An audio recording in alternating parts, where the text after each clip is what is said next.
भारत माता की, भारत माता की। डॉक्टर श्यामा प्रसाद मुखर्जी अमर रहे, पंडित दीनदयाल उपाध्याय अमर रहे, अटल बिहारी वाजपेयी अमर रहे। भारत माता की। प्रतिनिधियों के इस सम्मेलन में विराजमान हमारे भारतीय जनता पार्टी के अध्यक्ष आदरणीय श्री महेश मिश्र जी, पार्टी की योजना के अनुसार मेरा आगमन हुआ है। जैसा कि पूर्व वक्ताओं ने बताया, एक समय था जब मैं पार्टी के राष्ट्रीय महामंत्री के रूप में इस राज्य में प्रभारी के रूप में काम करता था। उस कालखंड में उत्तर प्रदेश के सभी छोटे बड़े कार्यकर्ताओं के साथ काम करने का बहुत ही अच्छा और श्रेष्ठ अनुभव मुझे मिलता रहा। बाद में जिम्मेवारी बदल गई तो काफ़ी लंबे समय बाद श्रावस्ती आकर मुझे आप सब कार्यकर्ता मित्रों का दर्शन करने का यह सौभाग्य प्राप्त हुआ है। और आज भी मैं आप सब के बीच में अपने आप को पाकर निश्चित रूप से बहुत ही प्रसन्नता का अनुभव कर रहा हूँ। आप सब पंचायती राज संस्थाओं में काम करने वाले कार्यकर्ता हैं। हम सब जानते हैं कि भारत की आत्मा पंचायत में बसती है। जब हम अपने देश के लोकतंत्र के बारे में दृष्टिपात रखते हैं तो ध्यान में आता है कि पंचायती राज संस्थाओं की संख्या भी देश में सबसे बड़ी है और पंचायती राज संस्थाओं में चुनकर आने वाले लोगों की भी संख्या बहुत बड़ी है। देश में 2,53,000 पंचायतें हैं और इन पंचायतों में 31 लाख जनप्रतिनिधि चुनकर आते हैं। जिस देश में वोट के द्वारा 31 लाख लोगों का चयन जनता करती हो, उस लोकतंत्र की महानता का सिर्फ अभिनंदन ही होना चाहिए, स्वागत ही होना चाहिए। हम सब का सौभाग्य है कि हम ऐसे देश के नागरिक हैं जहां पंचायत के पंच से लेकर राष्ट्रपति का चुनाव बिना किसी झंझट के अपने समय पर होता है और देश का लोकतंत्र दिनों दिन परिपक्व होता जा रहा है। एक समय था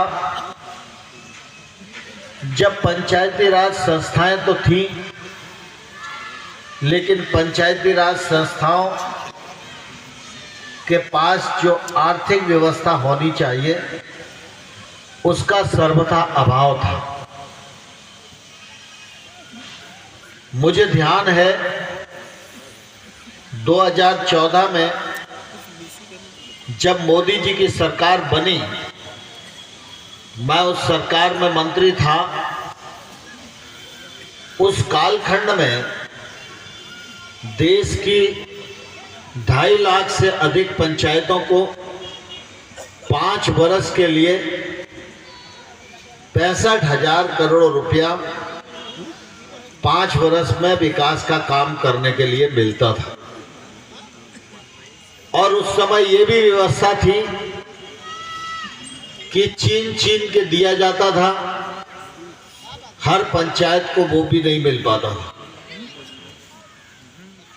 मोदी जी जब प्रधानमंत्री बने तो 14 फाइनेंस कमीशन की रिपोर्ट आई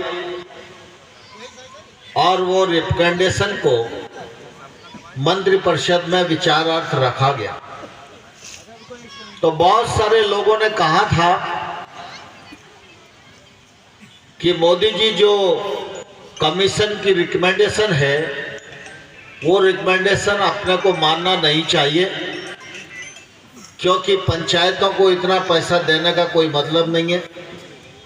पैसा सरकार के पास रहेगा तो सरकार अपनी योजनाएं बनाकर ज़्यादा काम कर सकती है। मुझे ध्यान है उस समय मोदी जी ने कहा था कि पंचायत गांव में है और गांव का विकास किए बिना देश के विकास की कल्पना करना असंभव है। और इसलिए पंचायतों का हक पंचायतों को मिलना चाहिए। और जो 65,000 करोड़ रुपया 5 साल के लिए मिलता था, उसके स्थान पर मोदी जी ने 2,292 करोड़ रुपए की मंजूरी दी और एक तौर से 3 गुना बढ़ाया। और साथ ही हमने ये भी फैसला किया कि जो केंद्र से पैसा आएगा वो राज्य को नहीं मिलेगा, सीधा पंचायत के खाते में आएगा, जिससे बीच में कोई पक्षपात पंचायतों के साथ नहीं कर सके। मुझे ध्यान है उस समय यहां पर सपा की सरकार होती थी और सपा की सरकार ने उस पैसे को रोक लिया था।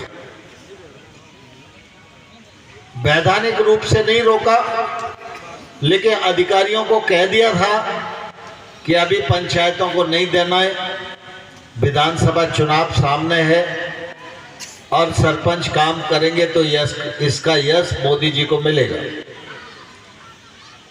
तो मुझे बहुत सारे पंचायत प्रतिनिधि मिले और फिर उन्होंने मुझे कहा कि आप एक बार उत्तर प्रदेश आइए। तो पूरे पंचायत प्रतिनिधियों का एक सम्मेलन हुआ और उसमें मैं गोरखपुर में आया था। और उस दिन हम लोगों ने वहां से पंचायत प्रतिनिधियों के ये पैसा रिलीज किया जाए, इसके आंदोलन का शंखनाद किया। लेकिन मुझे खुशी है राज्य सरकार को लगा फाइनेंस का मामला है, बखेड़ा ज़्यादा होगा, तो कुछ ही दिन बाद राज्य सरकार ने उस पैसे को पंचायतों के लिए रिलीज कर दिया। उसके 5 साल बाद 15 फाइनेंस कमीशन की रिपोर्ट आई और उस रिकमेंडेशन के अनुसार आज पंचायती राज संस्थाओं को 2,80,000 करोड़ रुपया विकास के लिए मिलता है। और इससे राज्य सरकारों ने अपनी अपनी योजना के अनुसार अनेक विकास के काम पंचायती राज क्षेत्र में संचालित किए हैं। फिर मनरेगा हो, प्रधानमंत्री आवास योजना हो, ये सारे के सारे काम भी पंचायत के माध्यम से ही रूट होते हैं। सामान्य तौर पर हम सब जब पंचायती क्षेत्र में काम करते हैं तो हमें लगता है कि पैसा कम है, काम ज़्यादा है। इसलिए मैं आप सब लोगों को आग्रह करना चाहता हूँ, इस बार भी चुनाव हो गया है, एक पंचायत में अगर आप देखोगे तो प्रमुख रूप से 5 समस्याएं होंगी। अगर 5 समस्याओं का हल हो जाए तो जनता को सुविधा हो जाती है। लेकिन जब हम छोटा छोटा काम करते हैं तो कोई एक समस्या भी पूरी तरह नहीं सुलझती। इसलिए 5 साल के लिए 5 काम तय करो और जितना पैसा आए साल भर का एक काम में खर्च कर दो। एक साल एक काम से मुक्ति, 5 साल में 5 काम से मुक्ति। हमेशा आपकी प्रधानी अमर रहेगी और लोग आपकी प्रशंसा करेंगे। इस दृष्टि से हम सब लोगों को पूरे अपने परिक्षेत्र के बारे में सोचना चाहिए। आज हम सब लोगों का सौभाग्य है कि आप सबके आशीर्वाद से राज्य में योगी जी मुख्यमंत्री हैं और आप सबके आशीर्वाद से ही केंद्र में मोदी जी प्रधानमंत्री हैं। यहाँ जितने लोग बैठे हैं वो सब राजनीति से जुड़े हुए। आप भली प्रकार इस बात को जानते हैं कि भारतीय जनता पार्टी की सरकार बनने के बाद उत्तर प्रदेश में कितना बदलाव आया है। मुझे ध्यान है अवधेश श्रीवास्तव जी बैठे हैं, या हमारे चौधरी साहब बैठे हैं, राम फिरन पांडे बैठे हैं, ददन जी बैठे हैं। जब हम लोग 9 से 12 के समय काम करते थे उस समय उत्तर प्रदेश में कुछ भी अच्छा नहीं चलता था। उत्तर प्रदेश में राशन की दुकान से गरीब को राशन नहीं मिलता था। किसान उत्पादन करे, खरीद के लिए कांटे नहीं लगते थे। उत्तर प्रदेश की खेती पूरी तरह बर्बाद हो गई थी। उत्तर प्रदेश के छोटे गांव की तो बात दूर है, लेकिन कानपुर और लखनऊ और आगरा जैसे शहरों में बिजली नहीं थी, जनरेटर से ही काम चलता था। सड़कों की तो दुरावस्था देखते ही बनती थी। लूट मार और कानून व्यवस्था की स्थिति बेडब से बेडब थी और उसके परिणाम स्वरूप उत्तर प्रदेश में कोई निवेश करने को तैयार नहीं होता था। उत्तर प्रदेश में कोई इंडस्ट्री नहीं लगती थी। सब ये मानते थे कि उत्तर प्रदेश में सपा और बसपा जैसी पार्टियों की चपेट में आ गया है और ये पार्टियां सिर्फ लूट और घसोट के लिए काम कर रही हैं। ये पार्टियां उत्तर प्रदेश के विकास के लिए काम नहीं कर रही। लेकिन मुझे इस बात का गौरव है कि आप सब लोगों ने मिलकर उत्तर प्रदेश को इस दुरावस्था से मुक्त किया है। आज सारा उत्तर प्रदेश इस बात का साक्षी है कि उत्तर प्रदेश में पर्याप्त मात्रा में सिंचाई के लिए भी बिजली मिल रही है और निस्तार के लिए भी बिजली की उपलब्धता है। आज उत्तर प्रदेश में राशन की दुकानों की व्यवस्था को भी ठीक करने का काम किया है और हम ये गौरव के साथ कह सकते हैं कि कोरोना की महामारी में जब सारा पहिया दुनिया का थम गया था, तब हमारे प्रधानमंत्री ने 80 करोड़ लोगों को निःशुल्क खाद्यान्न उपलब्ध करा के हर आदमी के घर में रोटी पहुंचाने का काम किया। और आज फिर दिसंबर में ये योजना खत्म होने वाली थी, लेकिन चीन में, ब्राजील में, सब दूर आसपास के क्षेत्र में फिर कोरोना का प्रभाव बढ़ रहा है। तो अभी बीच में मंत्रिपरिषद की बैठक हुई तो मोदी जी ने कहा कि भाई कब कोरोना की मार देश को झेलना पड़े, इसलिए इसको 1 साल और एक्सटेंड किया जाए। आज 80 करोड़ लोगों को 1 बरस के लिए निःशुल्क खाद्यान्न उपलब्ध कराने का काम फिर से जारी हो गया है।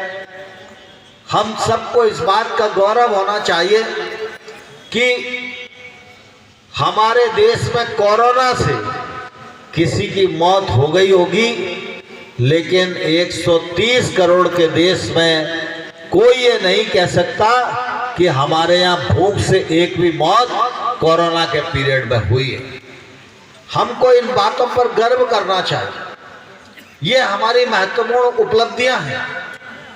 और साथ ही साथ अगर हम देखेंगे तो ध्यान में आएगा कि कोरोना के पीरियड में वैक्सीन बने, कैसे बनेगी, कब बनेगी, ये चिंता का विषय था। जब टीबी की बीमारी आई थी तो टीबी का टीका विदेश में बना, भारत मांगता रहा, लेकिन उसके 18 साल बाद भारत को टीबी का टीका मिला। इसलिए टीबी पर काफी नियंत्रण करने की एक सफलतम कोशिश भारत कर पाया। इसी प्रकार से पोलियो की वैक्सीन आई, भारत मांगता रहा, लेकिन वैक्सीन बनने के 20 साल बाद पोलियो का वैक्सीन भारत को मिला, तो हम लोगों ने उसका सदुपयोग किया। लेकिन उस समय मोदी जी प्रधानमंत्री नहीं थे। कोरोना जब आया तो मोदी जी प्रधानमंत्री थे। मोदी जी ने अपने वैज्ञानिकों को बुलाकर कहा, क्या हिंदुस्तान का साइंटिस्ट कोरोना की वैक्सीन नहीं बना सकता? वैज्ञानिकों ने कहा हम बना सकते हैं। तो प्रधानमंत्री जी ने कहा कि आपको जो चाहिए वो मुझे लिखकर दो, लेकिन वैक्सीन बनाकर 90 दिन के भीतर अपने पैरामेडिकल स्टाफ को लग जाना चाहिए। आप सोचो, जो वैक्सीन सालों में बना करती थी, उस वैक्सीन को 90 दिन के भीतर हमारे देश ने बनाया और 214 करोड़ से अधिक डोज देश की जनता को लगाए। और इस दुनिया के 90 देश जिनको वैक्सीन हमने अपना दिया, उनकी आबादी को भी कोरोना से बचाने का काम हिंदुस्तान के वैज्ञानिकों ने किया और नरेंद्र मोदी जी ने किया। पाकिस्तान से हमारा लेन देन का व्यवहार नहीं है, लेकिन WHO जो वैक्सीन हमसे खरीदता था, वर्ल्ड हेल्थ ऑर्गेनाइजेशन, वो पाकिस्तान को भी देता था। तो पाकिस्तान में भी लोग जो बच सके वो मोदी वैक्सीन के कारण बच सके, नहीं तो पाकिस्तान में बच नहीं पाए। लेकिन आपको ध्यान होगा, जब वैक्सीन बना तो उत्तर प्रदेश के एक नेता ने कहा था, ये भाजपा की वैक्सीन है, हम तो इसे नहीं लगवाएंगे। लेकिन बाद में आपने देखा, जब लगा कि वैक्सीन नहीं लगाएंगे तो कोरोना से मर मिट भी सकते हैं, तो खुद भी लगवाई और अपने पिताजी को ले जाके भी वही मोदी वैक्सीन लगवाने का काम किया। आज हम सब निश्चित रूप से गौरवान्वित हैं कि प्रधानमंत्री नरेंद्र मोदी जी के नेतृत्व में देश में भी गांव, गरीब और किसान की चिंता की जा रही है और दुनिया में भी भारत की साख स्थापित हो, इस मामले में भी पूरी ताकत के साथ काम किया जा रहा है। आप सब ग्रामीण क्षेत्र के लोग रहने वाले, आप सबके ध्यान में है कि PM किसान सम्मान निधि की किसी ने मांग की थी क्या? किसी पंचायत ने प्रस्ताव पास किया था क्या? लेकिन प्रधानमंत्री नरेंद्र मोदी जी ने PM किसान सम्मान निधि योजना बनाई और आज हमें कहते हुए गर्व है कि 11.5 करोड़ किसानों को 2,16,000 करोड़ रुपया उनके खातों में ट्रांसफर करने का काम किया। का लाल पूरे देश में ये नहीं कह सकता कि 6,000 रुपया प्राप्त करने के लिए मेरे पास कोई दलाल आया था, कोई बिचौलिया आया था। ये ट्रांसपेरेंसी स्थापित करने का काम प्रधानमंत्री नरेंद्र मोदी जी ने किया। कृषि के क्षेत्र में किसान की आमदनी बढ़े, उसके लिए अनेक योजनाओं का सृजन किया। किसान की लागत कम हो, किसान जैविक खेती करे, किसान प्राकृतिक खेती करे, किसान माइक्रो इरिगेशन पे आए, किसान नैनो यूरिया पर आए, किसान 1 लाख करोड़ रुपए के इंफ्रास्ट्रक्चर फंड का उपयोग करे, किसान क्रेडिट कार्ड का उपयोग करे और किसान निजी निवेश के दरवाजे जो अभी तक बंद थे वो भी एफपीओ के माध्यम से प्रधानमंत्री नरेंद्र मोदी जी ने खोलने का काम किया है। और जिस प्रकार से उत्तर प्रदेश गन्ने की खेती करता है, मैं उत्तर प्रदेश के पश्चिम क्षेत्र के किसानों को और इस क्षेत्र में भी जहां जहां जो लोग गन्ना पैदा करते हैं उन सब किसान भाइयों और बहनों को बधाई देना चाहता हूं। आपके परिश्रम के परिणाम स्वरूप ही आज शक्कर के उत्पादन में हिंदुस्तान दुनिया में नंबर 1 का देश बन गया है और हिंदुस्तान दुनिया में सबसे बड़ा निर्यातक भी बन गया है। तिलहन की खेती, हॉर्टिकल्चर की ओर किसान गए, फल और फूलों की खेती प्रारंभ हुई है। मैं ग्वालियर में निवास करता हूं। उत्तर प्रदेश का और मध्य प्रदेश का बुंदेलखंड मेरे नजदीक है। मैं जानता हूं कि उस बुंदेलखंड में कुछ भी पैदा नहीं होता था। बुंदेलखंड में सिर्फ पलायन की खबरें छपती थी। लेकिन मैं धन्यवाद देना चाहता हूं योगी आदित्यनाथ जी को, कृषि मंत्री सूर्य प्रताप शाही जी को। आज योगी जी के नेतृत्व में उत्तर प्रदेश के देवरिया जिले से लेकर बुंदेलखंड के बांदा और हमीरपुर तक जो कृषि के क्षेत्र में काम किया गया है उसके लिए योगी जी का हृदय से बहुत बहुत अभिनंदन है, बहुत बहुत स्वागत है। जैविक खेती का, प्राकृतिक खेती का, दालों का, तिलहन का हब बनता जा रहा है। आज उत्तर प्रदेश में इंडस्ट्री का भी आना शुरू हो गया है। इंडस्ट्री आती है, रोजगार के अवसर खुलते हैं, आर्थिक व्यवस्था को बल मिलता है। उस जमाने में बॉर्डर के क्षेत्र के लोग अपना राज्य छोड़कर दूसरे राज्य में रहने के लिए जाते थे क्योंकि उन्हें लगता था यहाँ अपनी संपत्ति सुरक्षित नहीं है। लेकिन आज दुनिया का आदमी अपना काम छोड़कर उत्तर प्रदेश में आ रहा है क्योंकि उसे लग रहा है उत्तर प्रदेश में अब सपा और बसपा लूट मार का राज नहीं है। आज भारतीय जनता पार्टी और योगी आदित्यनाथ जी की सरकार है। यह सरकार हमको संरक्षण देगी, हम उत्तर प्रदेश के विकास में भी योगदान करेंगे और अपना मुनाफा भी कमाएंगे। मोदी जी के नेतृत्व में उत्तर प्रदेश भी विकसित हो रहा है और सारा देश विकास के पथ पर आगे बढ़ रहा है।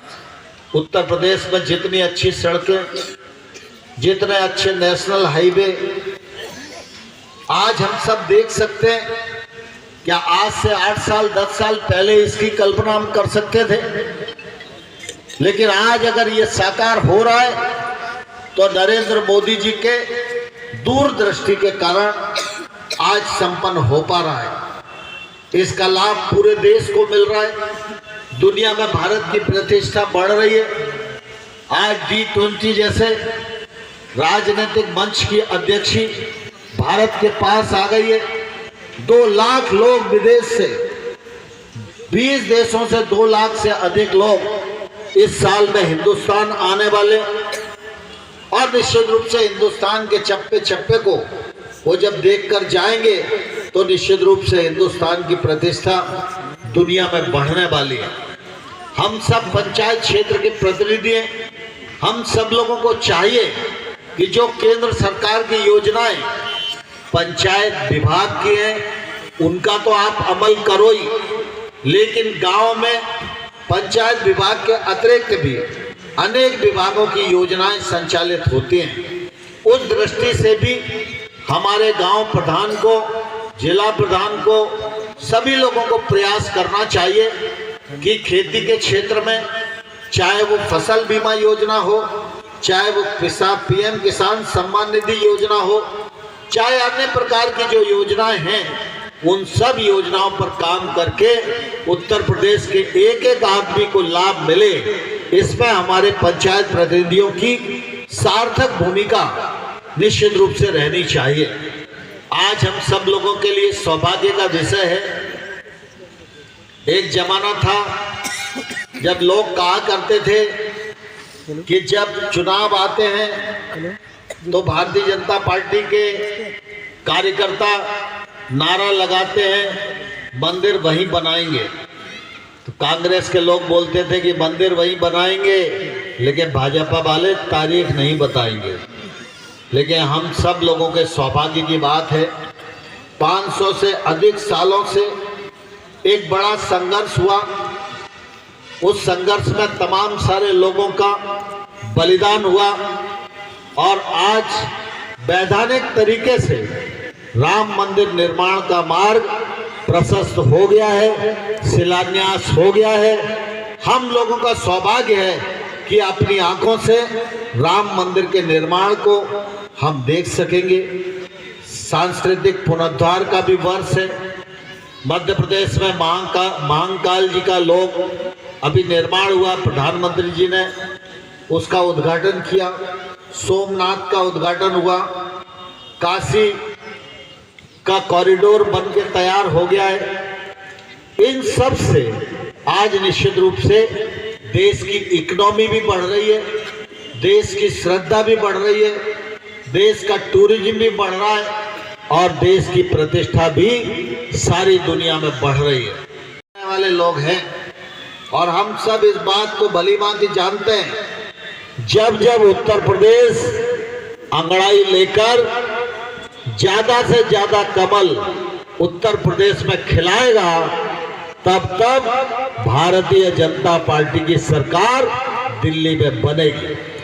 आप सब लोगों ने ही अटल बिहारी वाजपेयी जी के नेतृत्व में अधिक सीटें जिताकर भारतीय जनता पार्टी की सरकार को बनाया और फिर 2014 में जब चुनाव हुआ तो आपकी सीटों को मिलाकर ही 282 सीटों पर जीत दर्ज हुई। तब मोदी जी प्रधानमंत्री बने और 2019 में फिर से आपने मोदी जी को प्रधानमंत्री बनाने में अपनी भूमिका निर्वाह की है। मैं इस मौके पर आप सबसे यह प्रार्थना करने के लिए आया हूं कि आप सब लोग प्राणपण से जुटिए, गांव में भारतीय जनता पार्टी के लिए समर्थन जुटाइए। भारतीय जनता पार्टी की राज्य सरकार और केंद्र सरकार की योजनाओं का लाभ हर व्यक्ति तक पहुंचे, इसमें अपनी भूमिका का निर्वाह करिए और जब 2024 में चुनाव आए तो श्रावस्ती में कमल का फूल जिताकर मोदी जी के गले में माला के रूप में डाल दीजिए। बहुत बहुत धन्यवाद।